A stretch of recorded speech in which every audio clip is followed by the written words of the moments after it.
Est-ce la fin du crime parfait? Bienvenue dans Au bout de l'enquête. C'est une incroyable affaire longue de 18 ans que nous allons vous raconter aujourd'hui. Le 5 mai 1989, Sylvie Baton, brillante étudiante, est découverte étranglée chez elle en Bourgogne. Un proche, un copain de fac, un voisin, qui a pu s'en prendre à cette jeune femme tranquille? Alain Bauer nous apportera son éclairage. 18 ans pour arrêter le meurtrier, c'est un film de Lucie Lemété.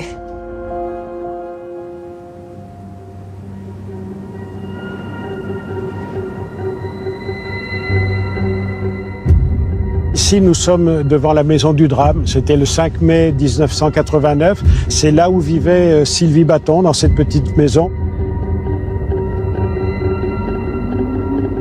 Et c'est dans cette maison qu'ils ont découvert le drame, qu'ils ont découvert le corps de Sylvie Baton dans sa baignoire.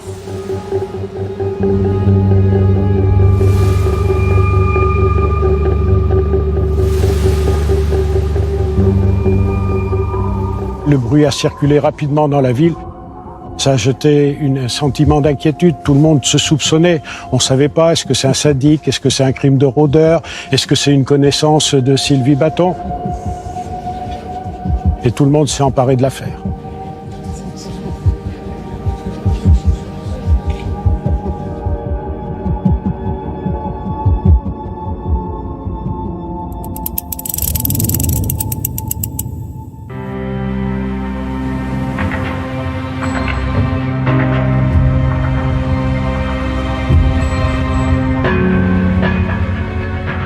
La famille Baton, c'est une famille normale, une famille soudée, un papa, une maman, avec un garçon, une fille.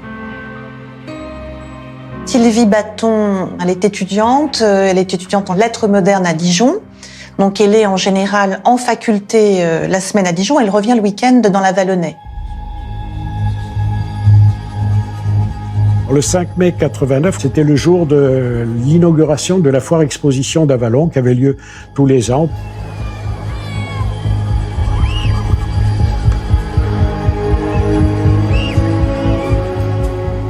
Et l'on s'étonne de ne pas voir Sylvie dans les rues d'Avallon, on s'étonne de trouver les volets clos. Sylvie ne répondant pas au téléphone, sa maman a décidé de venir voir ce qui se passait à la maison. Elle était accompagnée d'un beau-frère à elle. Et là, ils ont vu que le portail était fermé, mais ils ont aperçu que la porte d'entrée de la maison était entrouverte, entrebâillée. L'oncle s'est débrouillé pour sauter par-dessus le portail et puis ils ont découvert tous les deux le corps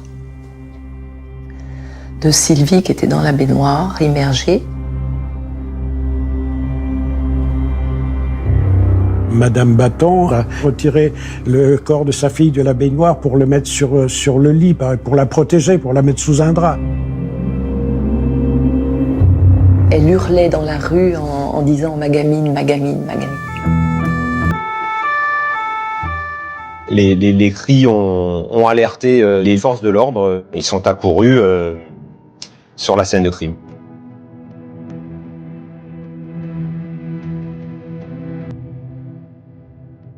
Tout de suite, ils ont remarqué que le logement était en désordre. Il y avait notamment des effets personnels de Sylvie qui étaient par terre. On retrouve des vêtements de Sylvie un petit peu partout, ensanglantés. D'ailleurs, je crois pour certains derrière les WC. La baignoire est remplie d'eau. Il y a de mémoire les chaussures de Sylvie Baton dans la baignoire.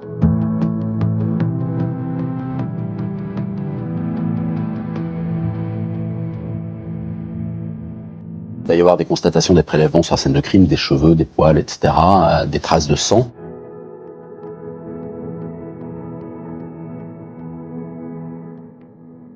Le corps a été transporté de la baignoire sur le lit, et sur ce lit, il y avait un plaid. Donc ce plaid, il a été pris par les enquêteurs pour être placé sous saisie et scellé.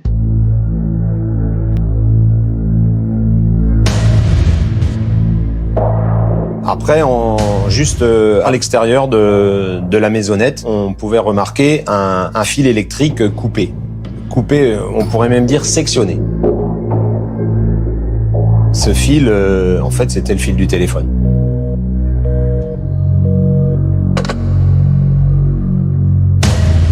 Les constatations permettaient de déterminer qu'elle avait été attachée, donc liée avec des liens, et très clairement qu'elle avait fait l'objet de sévices sexuels, d'un viol.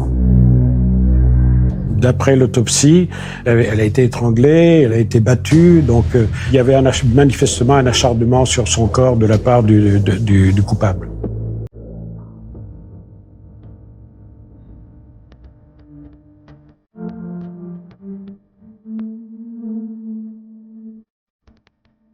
Je suis allée au lycée à Auxerre avec Sylvie. On était toujours ensemble. Depuis quelques années, j'écris. Je parle d'elle, je raconte son histoire. Elle était assez raffinée. Elle avait quelque chose d'un peu raffiné, d'un peu artiste. Elle avait de l'allure, une certaine classe. On était des filles passionnées. C'était la fierté de la famille et de la mère en particulier, j'allais dire. Parce que c'est une femme, la mère. Et quelque part, ben voilà, que sa fille puisse faire des études de lettres, c'est valorisant par ricochet aussi. Sylvie, c'était la fille qui faisait pas d'histoire, une fille bien, je dirais, très bien.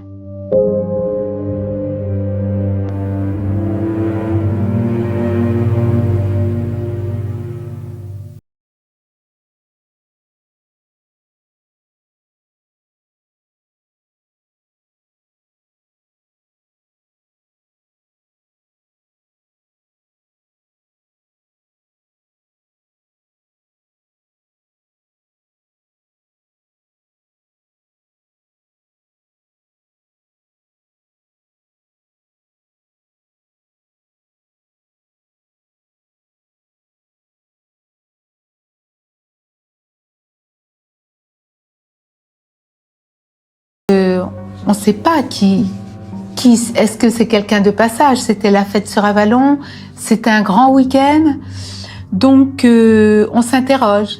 Mais la question est, il y a peut-être un assassin parmi nous. C'est peut-être le collègue, le voisin, le monsieur à la caisse d'à côté au supermarché.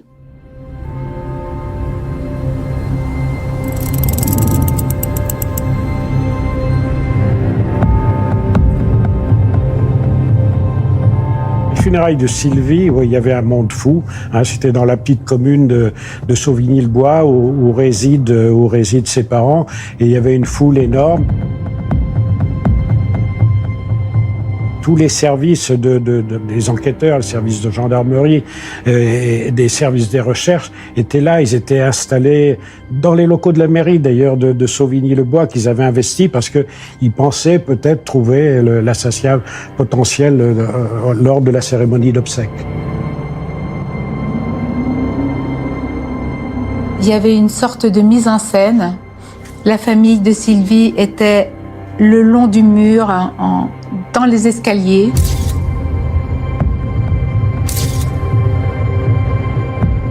Et nous devions les embrasser ou serrer la main à la famille, car en face, dans la mairie, il y avait les caméras de la gendarmerie qui étaient censées repérer, en fait, si éventuellement ils avaient pu reconnaître quelqu'un qui avait eu des problèmes quelconques. On nous avait dit, si vous remarquez quelqu'un, même si ça vous paraît loin, que ça vous paraît insignifiant, il faudra quand même le signaler.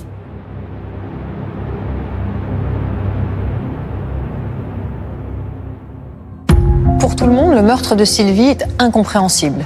Il n'y a aucune piste dans l'entourage de la jeune femme. Les enquêteurs se concentrent alors sur un élément troublant. Le tueur n'a pas forcé la porte pour entrer chez Sylvie. Il n'y a pas d'effraction. Connaissait-il la victime ou bien avait-il la clé ?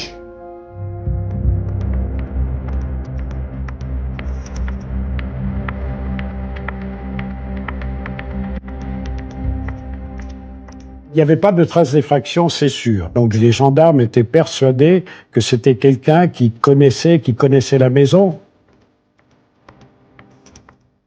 La gendarmerie et le juge d'instruction de l'époque vont très vite orienter leurs investigations sur l'ancien locataire des lieux. C'est lui qui est venu à la gendarmerie. Il a expliqué qu'il était l'ancien occupant. Il a expliqué que lui, ayant vécu sur les lieux, etc., il a encore des clés de cette petite maisonnette. Ils se sont dit, il vient peut-être pour se dédouaner. Peut-être qu'il vient pour qu'on le suspecte pas. Donc, on le suspecte.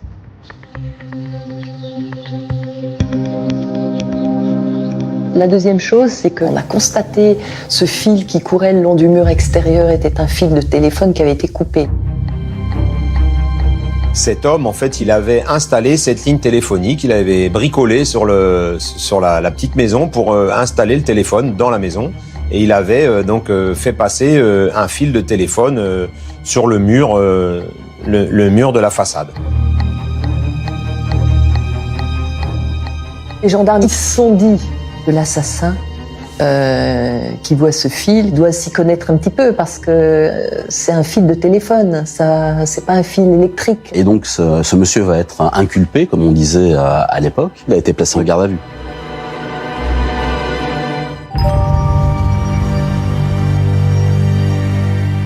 Armando, c'était quelqu'un et sa famille d'ailleurs, qui habitait dans un petit hameau d'Avalon, à 2 kilomètres de la ville, et c'était d'une famille sans histoire.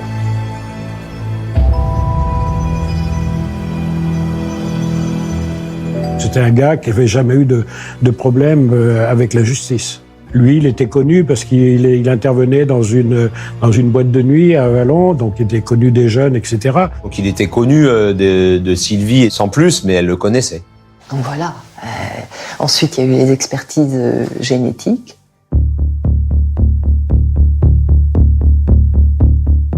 Il faut comparer un prélèvement ADN de l'auteur, présumé, avec l'ADN retrouvé sur la scène de crime.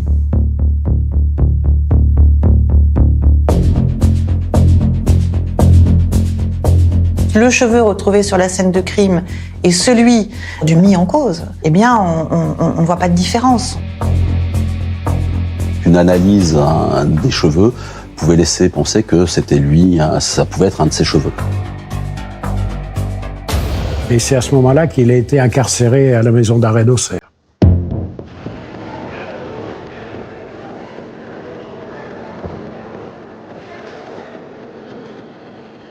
On avait hâte de savoir, on avait hâte que la personne soit arrêtée, mais on avait peur de connaître la personne qui était arrêtée. On avait peur que ce soit quelqu'un d'Avalon qui soit le responsable de ce crime. Et c'est vrai que quand Armando a été appréhendé, il faisait quasiment un coupable idéal.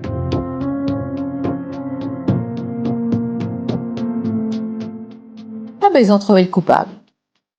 Voilà, certaines personnes se contentaient de ça.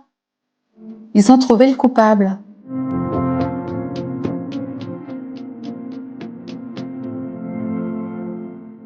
Il a toujours nié les faits, donc il y avait un doute par rapport à cette arrestation. Est-ce que c'était véritablement lui le coupable ?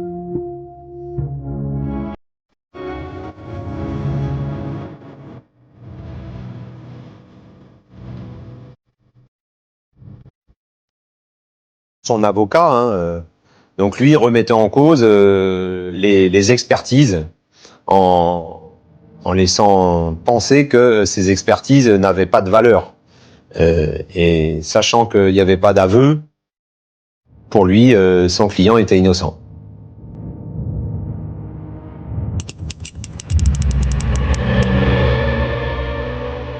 Un an et demi plus tard, une nouvelle analyse des cheveux, effectuée après la demande insistante de son avocat, permettent de dire que non, c'est absolument pas son cheveu et que ce n'était pas lui.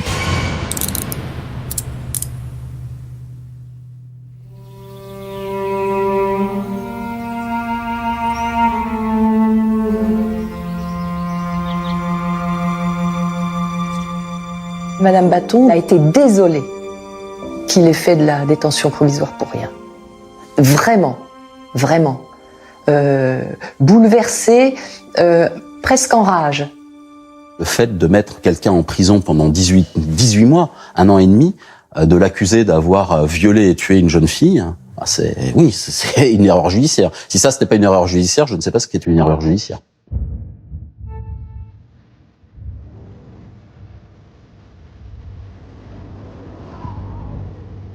Avallon, c'est une petite ville de province. Les rumeurs se répandent vite. Le candidaton est terrible. Et donc, voilà, l'impact est très destructeur pour ce monsieur. C'est terrible, c'est absolument terrible parce que on dit toujours il n'y a pas de fumée sans feu.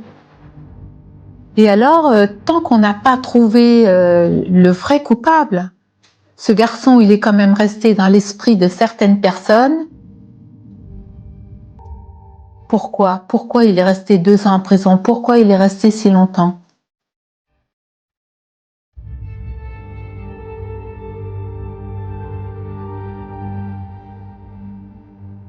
Le 5 décembre 90, effectivement, quand il est sorti de prison, on partait à zéro.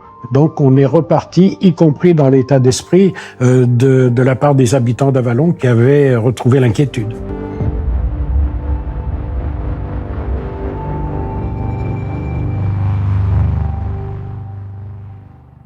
Armando a donc passé 1 an et demi en détention provisoire avant d'être mis hors de cause. Cette accusation à tort l'a profondément traumatisé.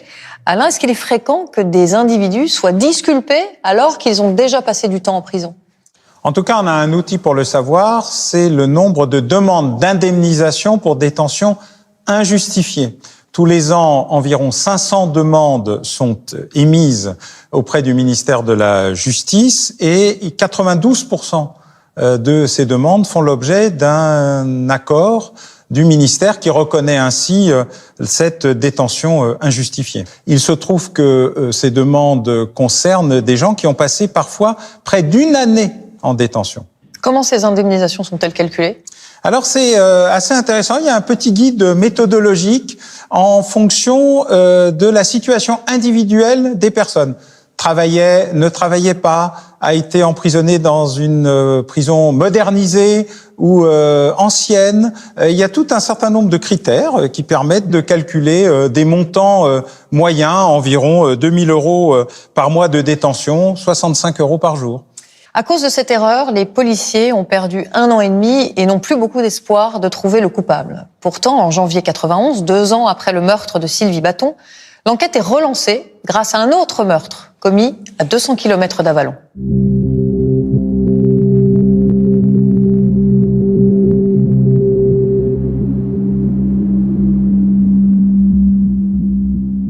Le 24 janvier 91, donc on était encore sous le coup de l'émotion. Et il y a une autre affaire, effectivement, qui a éclaté à Paris avec le meurtre d'une jeune fille.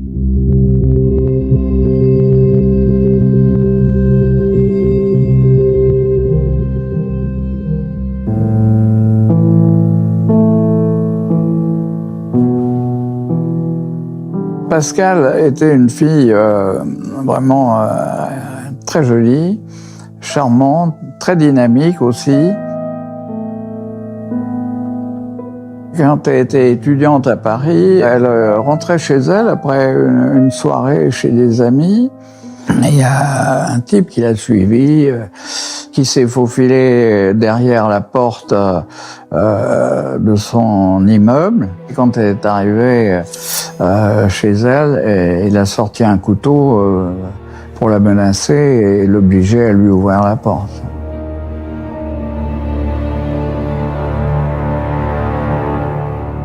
Donc fin janvier 91, la section de recherche gendarmerie apprend que une jeune femme a été assassinée à Paris dans des conditions sordides, retrouvée dans son appartement étranglée.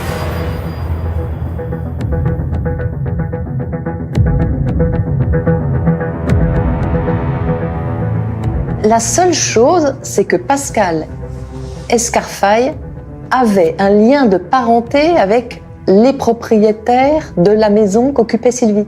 Le meurtre, le viol et le meurtre de Sylvie Baton se déroulent dans une petite maison de gardien d'une grande propriété à Avallon, la propriété de la famille Escarfel.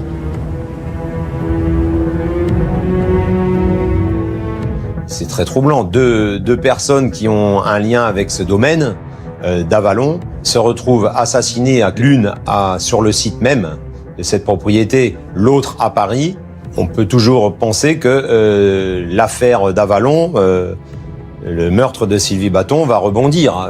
Peut-être qu'il est l'auteur. Quand les enquêteurs, ils ont rien où ils piétinent, le moindre élément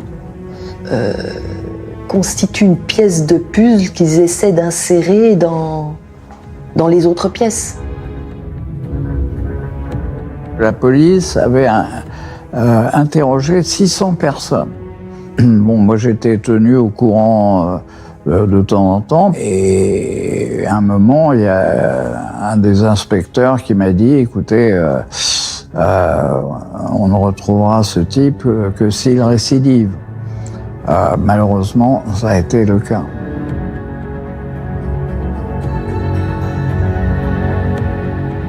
Il a été arrêté en 98, c'est-à-dire plus de 7 ans après l'assassinat de Pascal.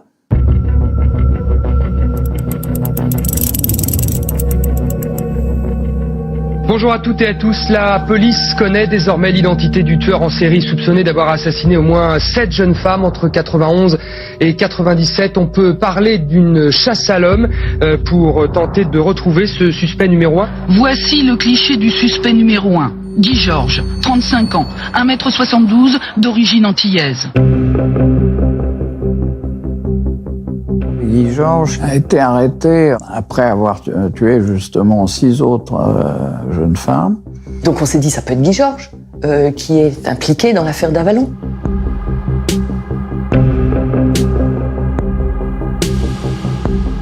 Gilbert Hill, qui était juge d'instruction, qui s'occupait des affaires autour de Guy Georges, va mener des investigations et va très vite déterminer que ça ne pouvait pas être Guy Georges parce que en mai 1989, Guy Georges était incarcéré, il n'était pas en permission de sortie, etc. Donc ça ne pouvait pas être Guy Georges.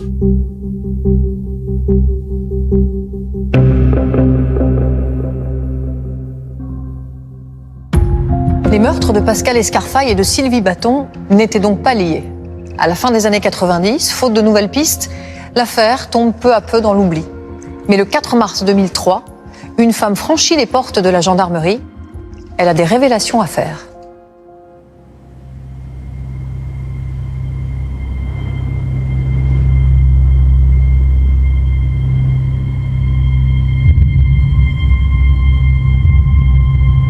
En 2003, une personne du cercle de Sylvie Baton et de son frère Marc intervient en allant frapper à la gendarmerie et en disant qu'elle avait des choses à dire. Et donc elle vient expliquer aux gendarmes que l'origine du meurtre et du viol de Sylvie Baton, c'est un trafic de stupes. Et donc c'est une vengeance dans le cadre d'un trafic de drogue auquel aurait participé Sylvie Baton, étudiante à Dijon à l'époque, auquel participait son frère. De début 1984 jusqu'au mois de janvier 1989, Sylvie nous approvisionnait en drogue dure et douce. Sylvie Baton achetait auprès de Marc 2000 francs d'héroïne et de hashish par semaine, pour sa consommation et également pour assurer une revente sur Dijon. Marc avait appris que Sylvie voulait le doubler dans le trafic de drogue. Je suis persuadée que l'assassinat est lié au marché de la drogue et que Sylvie a été purement et simplement éliminée. Marc est soupçonné d'être l'instigateur du meurtre de sa sœur. Ça fait froid dans le dos. Ça fait l'effet d'un véritable tsunami. Et c'est à ce moment-là que Marc Baton passe du statut de victime à mis en cause. Les deux enfants ont deux profils totalement différents, en fait. Marc Baton, eh bien, c'est un jeune homme de la campagne qui avait mieux à faire que de mettre le nez dans les livres. Marc était, comme beaucoup d'adolescents et beaucoup de jeunes hommes qui rentrent dans la vie adulte, il il aimait faire la fête, il aimait les copains.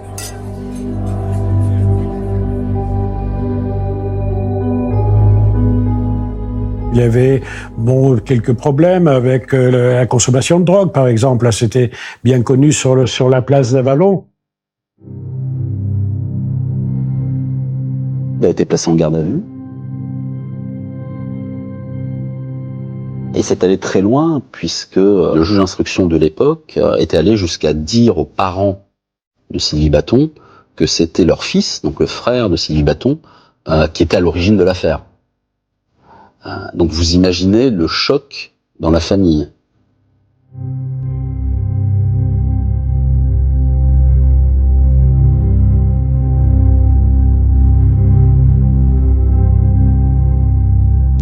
Alors là, pour Daniel Baton, c'est le coup de massue.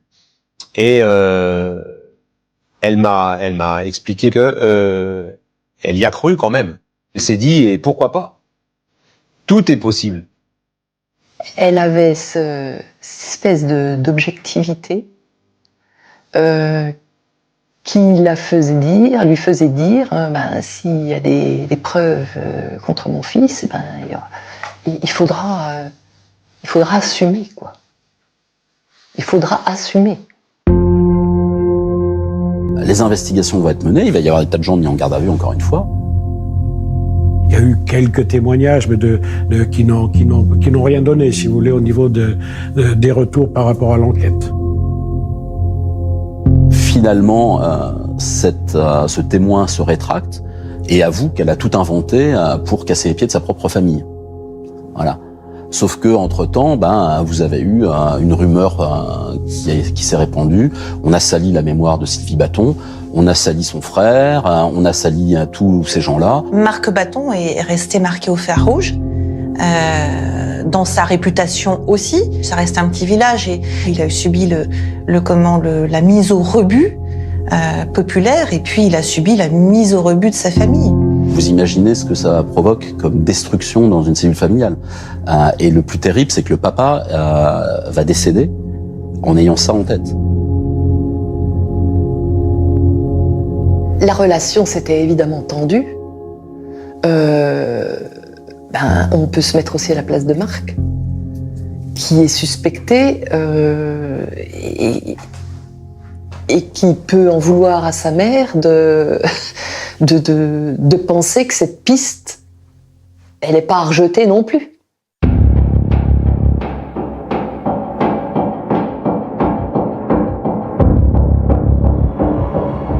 Quand on pense avoir un auteur qui est innocentié, qui est écarté de l'enquête, il faut reprendre tout à zéro et il faut ouvrir des portes, il faut enfermer.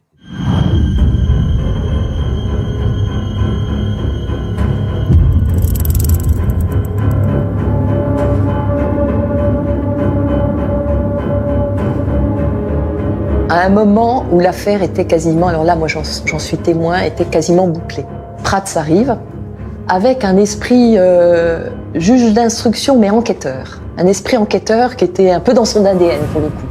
Et là, c'était incroyable.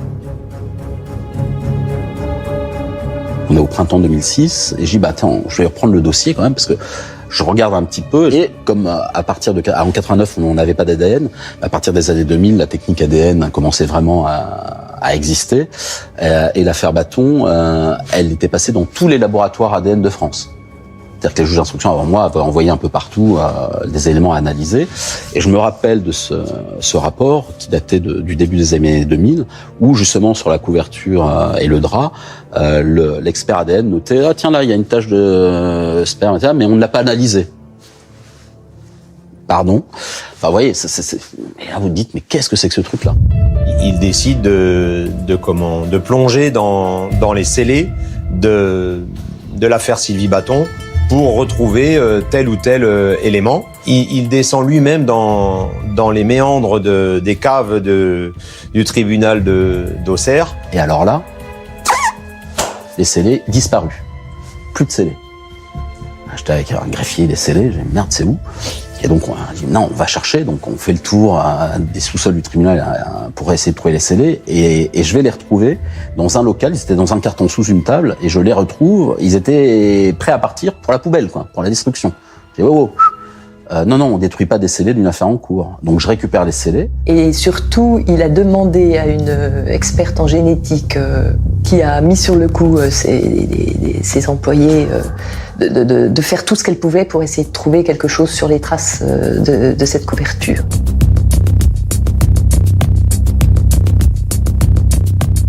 Et elle va m'appeler, on est de mémoire en juillet 2006, fin juillet 2006, elle m'appelle en me disant « Monsieur le juge, super nouvelle, on a un ADN masculin inconnu qui n'apparaît pas au dossier, qui n'est jamais apparu au dossier, dans une tache de sperme et une tache de sang mêlée de sperme. »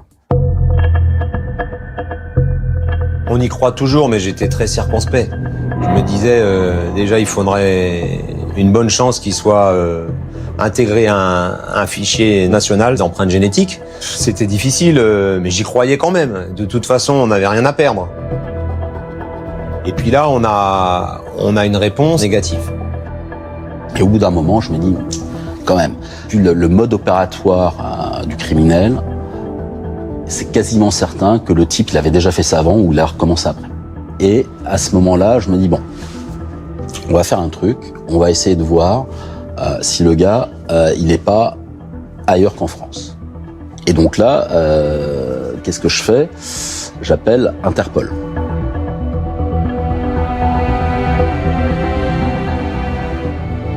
Les premières réponses, évidemment, sont décevantes, puisque chaque réponse qui arrive, l'Australie, des pays africains, des pays d'Europe de l'Est, des pays d'Amérique,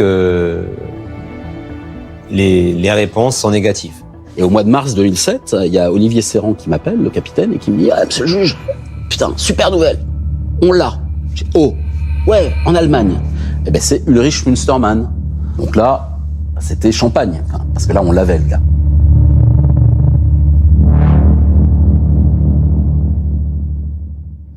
18 ans après le meurtre de Sylvie Baton, les policiers tiennent un nouveau suspect grâce à la coopération de la police allemande. » Alain, qu'est-ce qu'Interpol ? Interpol, c'est d'abord une idée, celle du grand professeur de criminologie Edmond Locard, qui, au début des années 1900, lance l'idée dans un congrès international de criminologie qu'il faut créer une coopération internationale pour poursuivre les criminels, surtout quand ils passent les frontières. 20 ans plus tard, 20 pays décident de mettre en application cette idée, essentiellement pour des problèmes de mandats d'arrêt internationaux ou d'extradition. Mais c'est seulement dans les années 1950 qu'on va voir apparaître l'Organisation internationale de police criminelle, qu'on appellera plus simplement Interpol. Comment cette organisation fonctionne-t-elle ?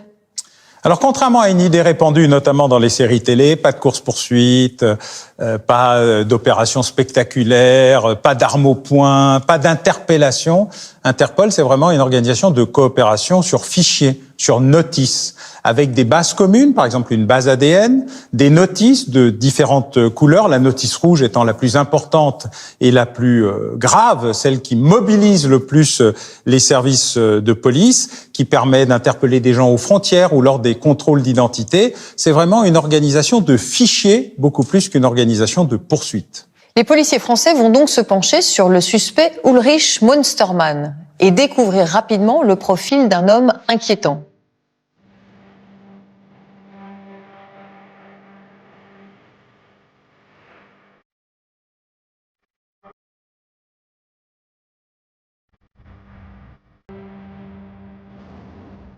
Ce qui est intéressant, c'était le pédigré du bonhomme. C'est-à-dire connu pour X faits de viol et meurtre en Allemagne, quoi. Et d'ailleurs, à ce moment-là, incarcéré.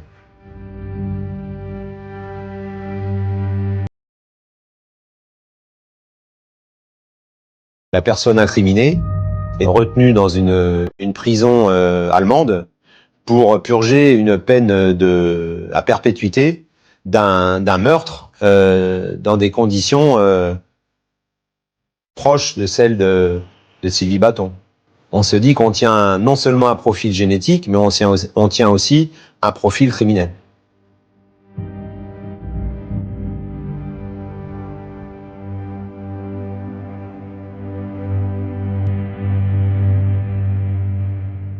Mustermann, c'est un grand blond avec une âme noire, si je peux exprimer les choses ainsi. C'est un enfant de la guerre. Il avait un frère, je sais, ou il a un frère. Il a été électricien. C'est quelqu'un de costaud, qui avait un regard froid et tout, mais c'était plutôt un beau garçon qui avait du succès avec les filles.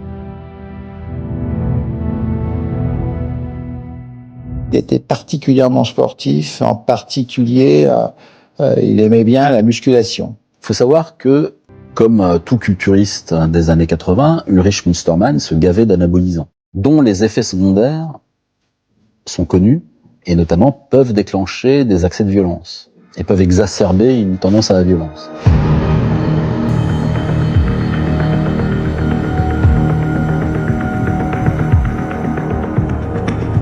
C'est un violeur en série. Il a commis des viols avérés en Allemagne en 1982, 84, 85. Il a eu après une affaire terrible, c'est le meurtre et le viol, je me souviens de ça, de la fille du directeur d'Esso Allemagne, qui a été retrouvée dans un champ et au bout du bout, il a été convaincu de ce que c'était lui, Mustermann, qui était le responsable de ce viol et de ce décès. Et il est condamné à la prison à perpétuité en Allemagne en 2002. Donc les Allemands, assez vite, ont accepté de nous le prêter. C'est-à-dire que c'était pas une extradition, c'était un prêt de détenu, comme il était en exécution de peine, pour pouvoir le mettre en examen en France, l'interroger, etc.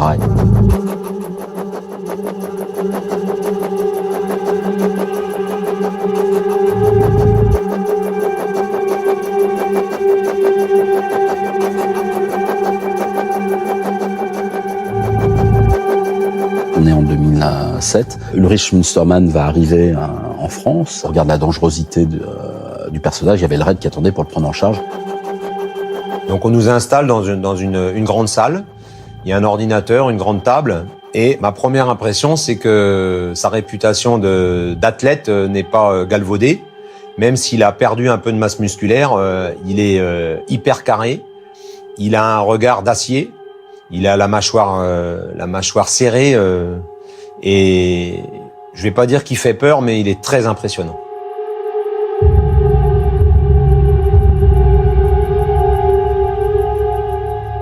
Ces auditions, c'était toujours pareil. C'était 9, rien à voir. Circuler, il y a rien à voir. Sylvie Bâton connaît pas. La France, jamais mis les pieds. Il avait rien à dire. Aucun élément. Je me suis dit, ça va pas être facile d'obtenir des aveux. Et donc, quand c'est comme ça, vous laissez les gens venir vous servir une version qui ne correspond pas aux faits. Et puis après, hop, vous tirez le tapis sous les pieds et puis vous attendez de voir ce qui se passe. Et c'est ce que j'ai fait. J'ai laissé Ulrich Mustermann me donner une version totalement abracadabrantesque. Et derrière, allez, je lui ai posé la question plein de fois. À chaque fois, je lui disais, mais comment vous expliquez que votre sperme, il est dans la maison? Comment votre sperme est arrivé dans la maison à Avallon? Ouais, Mustermann, très emmerdé. Il a expliqué qu'il avait rencontré une jeune fille, mais il savait pas qu'elle s'appelait Sylvie Bâton, et qu'il a rencontré quand il était au camping, où il était resté quelques jours, que cette jeune femme était sur le camping, qu'ils s'étaient parlé, qu'ils s'étaient plu, qu'ils avaient couché ensemble, et que c'est tout. Pour quelqu'un qui n'avait rien du tout à dire, on avait bien avancé.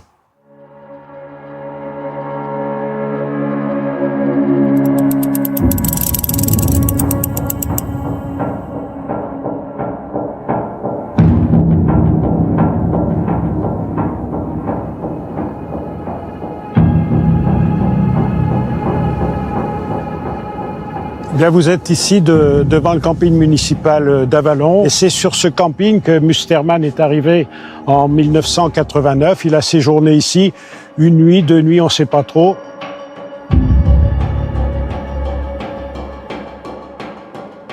Vous avez juste à la sortie du camping un chemin et on arrive directement à cette maison de gardiennage à l'extrémité sud de la ville.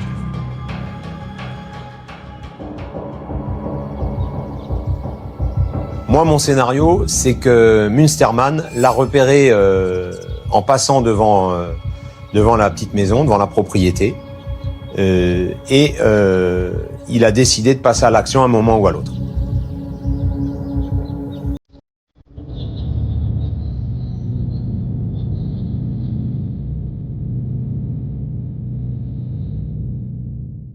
Sylvie Baton, quand elle rentrait chez elle, elle ouvrait la porte, elle entrebâillait pour laisser rentrer le chat. Ensuite, elle se faisait couler un bain.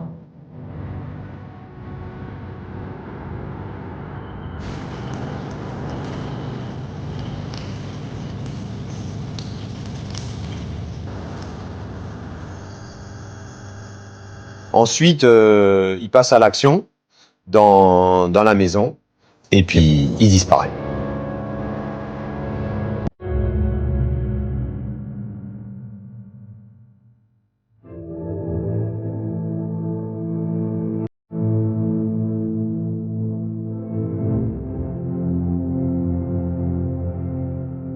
Quand je suis arrivée au procès, je me suis dit, mais c'est vraiment ma jeunesse que je viens enterrer ici. C'est le début du procès d'Ulrich Münstermann aux Assises de Lyon. Ce repris de justice allemand sera jugé pour le viol et le meurtre de Sylvie Baton. Il encourt pour le meurtre de Sylvie Baton, de nouveau, la réclusion criminelle à perpétuité. Ce procès m'a paru tellement surréaliste, à beaucoup d'égards. Le premier jour, quand il est arrivé à l'audience, il est arrivé avec le GIGN cagoulé. C'est mon client, là, qui arrivait enchaîné, les pieds, les mains, le GIGN autour de lui, avec les fusils braqués. Je me rappelle très bien qu'à l'audience, j'étais assis à côté de lui. Ça le rassurait un petit peu, mais moi, j'étais pas rassuré du tout.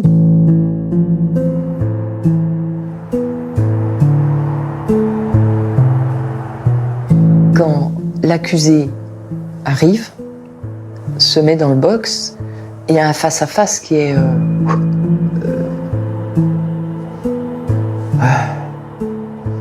Il y a un grand silence et il y a un face-à-face qui est quasi insupportable.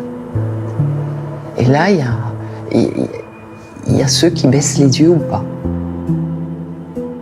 Danielle Baton, elle n'a pas baissé les yeux et elle a fait face.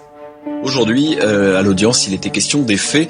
L'accusé continue de nier ces faits malgré les preuves ADN formelles. Sauf coup de théâtre bien improbable, Münstermann devrait continuer à nier jusqu'au bout le viol et le meurtre de Sylvie Baton. Le verdict est attendu mardi prochain. Les axes de défense, c'est qu'à partir du moment où il dit « j'ai eu un rapport sexuel avec cette fille », vous me dites qu'elle s'appelle Sylvie Baton. Peut-être. Elle est morte, dans des conditions épouvantables. J'y suis pour rien. Mais, monsieur Münstermann, vous avez déjà eu des histoires de viol pour lesquelles vous avez été condamné. Ça pose quand même un certain nombre d'interrogations. Et il vous répond « absolute nein ». Je n'y suis, absolument pas, je n'y suis pour rien. Il savait bien que c'était une comédie. Il savait bien qu'il n'avouerait pas. Et pour la maman, notamment, redire encore les mêmes choses, comment elle a trouvé Sylvie, tout ce qui s'est passé, toutes les années de calvaire qui ont suivi, c'est revivre encore une fois l'horreur. Et Danielle Baton à la barre, c'est pas qu'elle ait fait un mea culpa, mais elle a dit ce qu'elle avait à dire aussi à son fils. C'est au procès que Marc pleure. C'est au procès qu'il comprend enfin qu'elle s'en veut d'avoir à un moment donné peut-être soupçonné l'insoupçonnable et l'indicible. Danielle Baton a pris Marc dans ses bras, son fils, et lui a demandé pardon. J'en suis tout ému. D'ailleurs, j'ai assisté à cette scène, c'est poignant.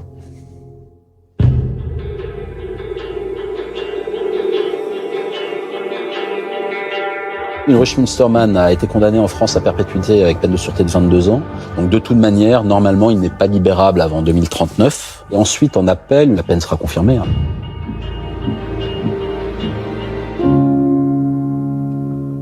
C'était fini. Et elle disait, Madame Baton, que voilà, elle allait pouvoir laisser se reposer Sylvie, qu'elle était allée au bout et que voilà, maintenant, c'était fini.